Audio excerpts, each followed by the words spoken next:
Eric Stevenson here. I'm going to talk about the July 20th County Commissioners meeting. I'm going to start with the public comment section, and there were several perspectives, right? There were some that talked about property taxes. Some even talked about the sheriff's office. Others talked about data centers.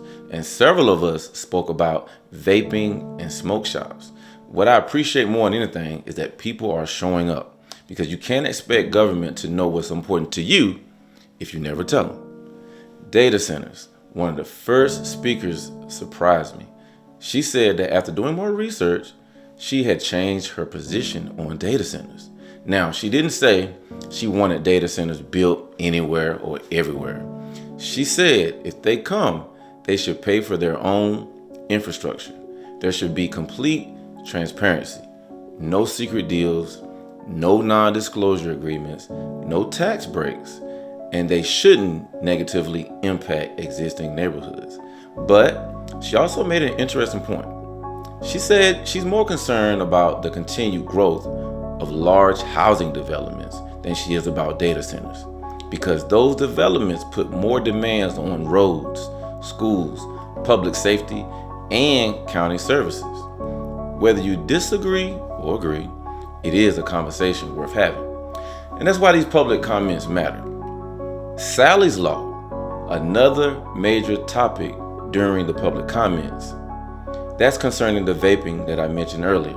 A young lady from the North Carolina Tobacco 21 Youth Council came before the board to ask for support of what's known as Sally's Law. She talked about the death of 15-year-old Solomon Wynn, who died after becoming addicted to vaping. She also shared that youth vaping rates in North Carolina are about double the national average, and reminded the board about last year's local enforcement actions involving some local smoke shops. Now, whether you agree or disagree with every part of the proposed legislation, I think we all can agree that protecting our children should never be a partisan issue. When young people take the time to show up and speak and participate in government, that's something we should encourage.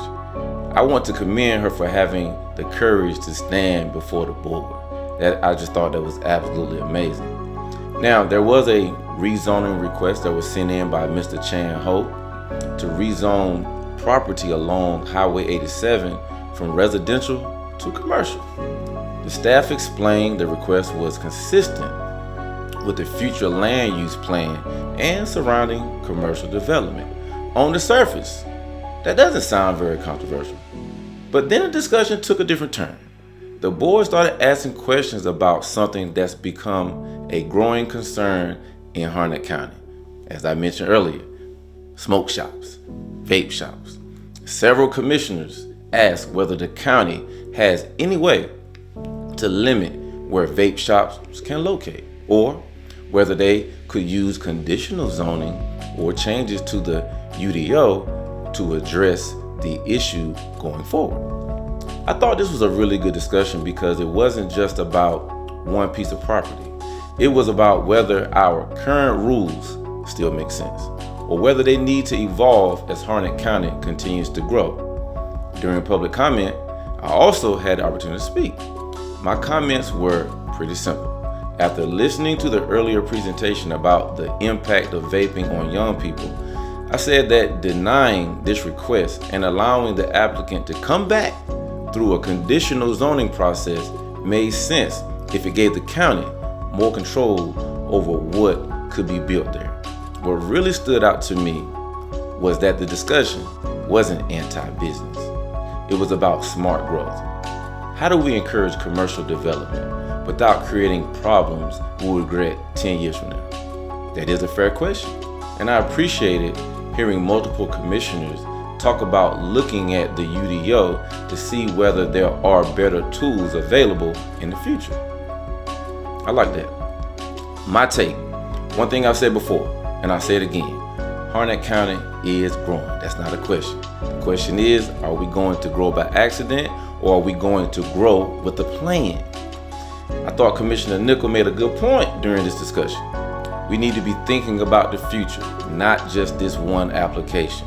If our current rules don't give us the tools we need, then maybe it's time to update the rules. That's not about stopping growth. It's about making sure growth reflects the kind of county we want to leave to our children and grandchildren. And I thought that was really, really good from Commissioner Nickel. Now let's move on to some of the action items that I thought were very important. Manufactured home park amendment. The next item involved an amendment to the county's UDO regarding manufactured home parks. Now, I know that doesn't sound very exciting, but work with me. The request was to allow manufactured home parks to have an on-site sales office so they could meet state requirements to obtain a dealer's license. Staff explained that the change would still prohibit displaying model homes or selling other types of vehicles from the property.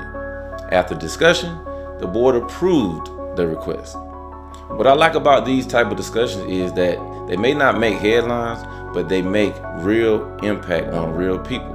If a rule is preventing a business from operating efficiently and the change doesn't create negative consequences for the community, then it makes sense to review it. That's what good government should do. Now, Animal Services is next. The board discussed the new Animal Services Advisory Board. If you've been following Harnett County over the past year, you know Animal Services has been a major topic of discussion. The purpose of this new board is to improve communication, support animal services, promote adoptions, encourage responsible pet ownership, and help identify issues before they become bigger problems. I thought this was a positive step, but I also think this is an area where we have to stay proactive and not reactive. One of the things I would like to see is the county manager to continue to have regular oversight of animal services, not just when something goes wrong. I would also like to see the advisory board provide regular public reports. During the discussion, there was talk about reporting every 6 months, but I really like the idea of quarterly reports. That way, the public knows what's going on. We need to know exactly what's going on at all times, and there should definitely be weekly eyes inside of the establishment to know what's going on. And if a special meeting needs to occur or a special report needs to be made, then they should make it. Now, what challenges exist and what progress is being made over there always needs to be known.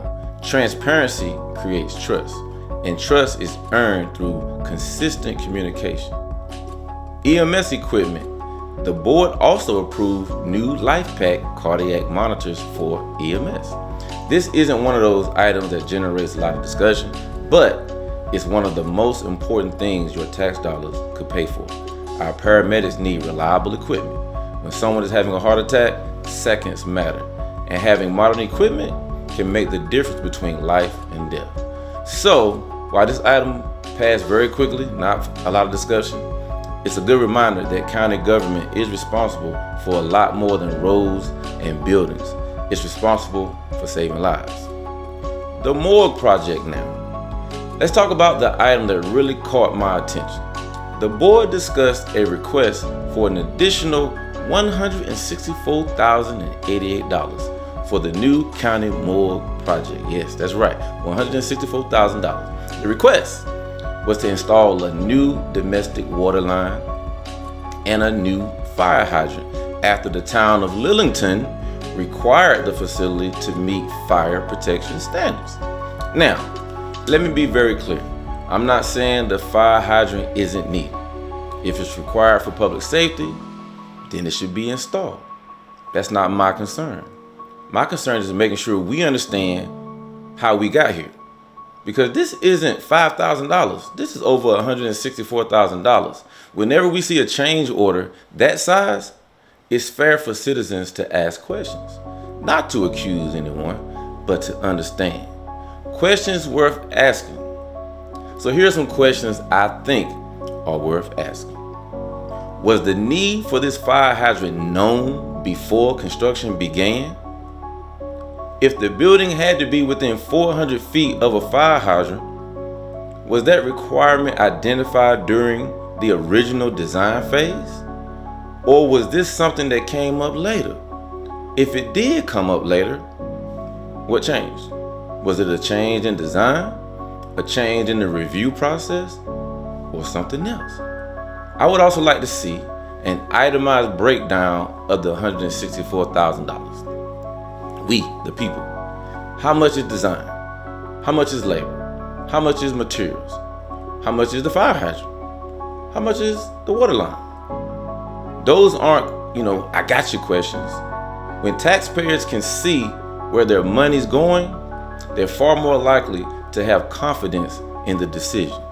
And if there's a perfectly good explanation, then let's share it to everyone. That benefits everyone. Questions worth asking.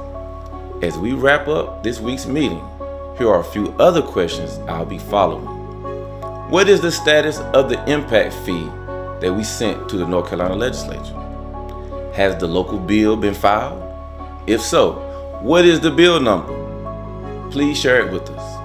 If not, why hasn't it been filed? Because you said it was going to be filed. When will the Board of Elections compensation issue come back for a public vote? What changes will the county consider to the UDO regarding future vape shops? How will the new Animal Services Advisory Board report to the public, and how often? And finally, what lessons can we learn from the Morgue change order to help prevent similar cost overruns on future projects? Those are not criticisms, they're questions, and I believe good government is built on asking good questions. Overall, I thought this was a productive meeting. I saw commissioners asking questions. I saw citizens showing up, standing up. I saw staff providing information. That's how local government is supposed to work. If you watched the meeting, let me know what stood out to you. If you were there, let me know what stood out to you. If you think I missed something, tell me. Let me know. My goal isn't to tell you what to think. My goal is to help more people pay attention to what's happening right here in Harnett County, our county. And if you've never attended a commissioner's meeting, I want to challenge you to come to one if you're able. I want to challenge you to watch one on YouTube. I want to challenge you to email your county commissioner. Give them a call. Apply to serve on a county board. Get involved in some shape, form, or fashion, because local government has a greater impact on your daily life than most people realize. Until next time, I'm Eric Stevenson, and remember this, you can't leave from home.